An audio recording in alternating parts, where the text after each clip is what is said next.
সংগ্রামী সমাবেশ গত বছর ৩ আগস্ট শহীদ মিনারে যে সমাবেশ হয়েছিল, সেই সমাবেশে উপস্থিত থাকার ভাগ্য আমার হয় নাই,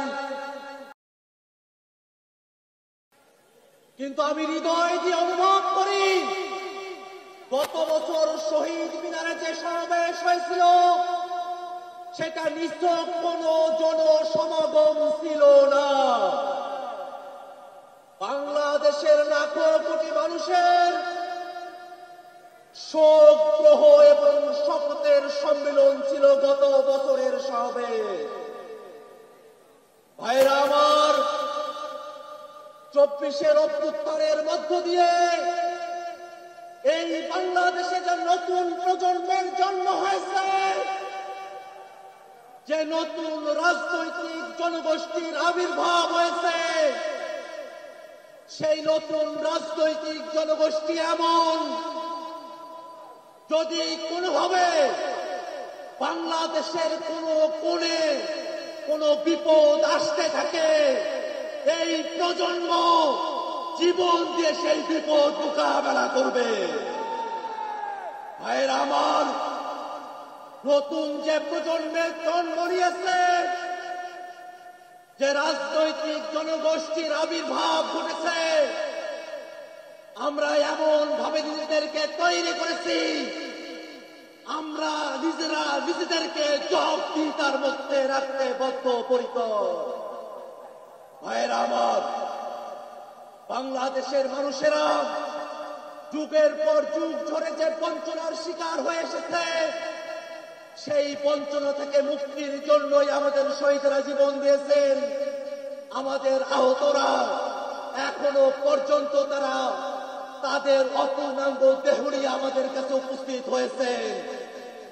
ভাইরা আমার, নতুন যে বাংলাদেশের স্বপ্ন আমরা দেখি, সেই বাংলাদেশে আমরা আর বিভাজনের রাজনীতি দেখতে চাই না। এই বাংলাদেশের মানুষ হিন্দু, বৌদ্ধ, মুসলমান, এই বাংলাদেশের মানুষ খ্রিস্টান, বিহারি, চাকমা, সাঁওতাল, আমরা কারো মধ্যে কোনো পার্থক্য করতে চাই না। ভাইরা আমার, বাংলাদেশ রাষ্ট্রটিকে নতুন করে গড়ার জন্য গত বছর এই শহীদ মিনার থেকে ফ্যাসিবাদী ব্যবস্থার বিলোপের ঘোষণা দিয়েছিলেন আমাদের আহ্বায়ক। সেই ধারাকে সমুন্নত রাখতে জাতীয় নাগরিক পার্টি এনসিপি বাংলাদেশের রাষ্ট্র কাঠামোতে মৌলিক সংস্কারের কথা বলেছে।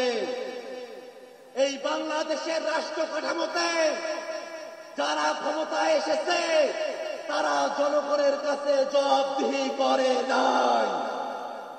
আমরা এমন এক রাষ্ট্র ব্যবস্থা চাই যেখানে প্রধানমন্ত্রী থেকে মেম্বার পর্যন্ত প্রত্যেক জনপ্রতিনিধিকে জনগণের কাছে জবাবদিহিতা করতে হবে।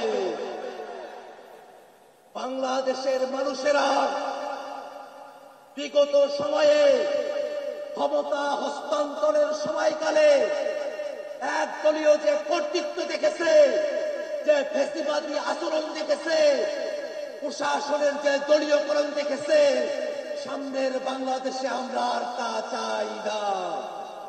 ভাইরা আমার, মৌলিক সংস্কারের প্রয়োজনে বাংলাদেশের প্রতিষ্ঠানগুলোকে দলীয়করণের হাত থেকে বাঁচাতে হবে।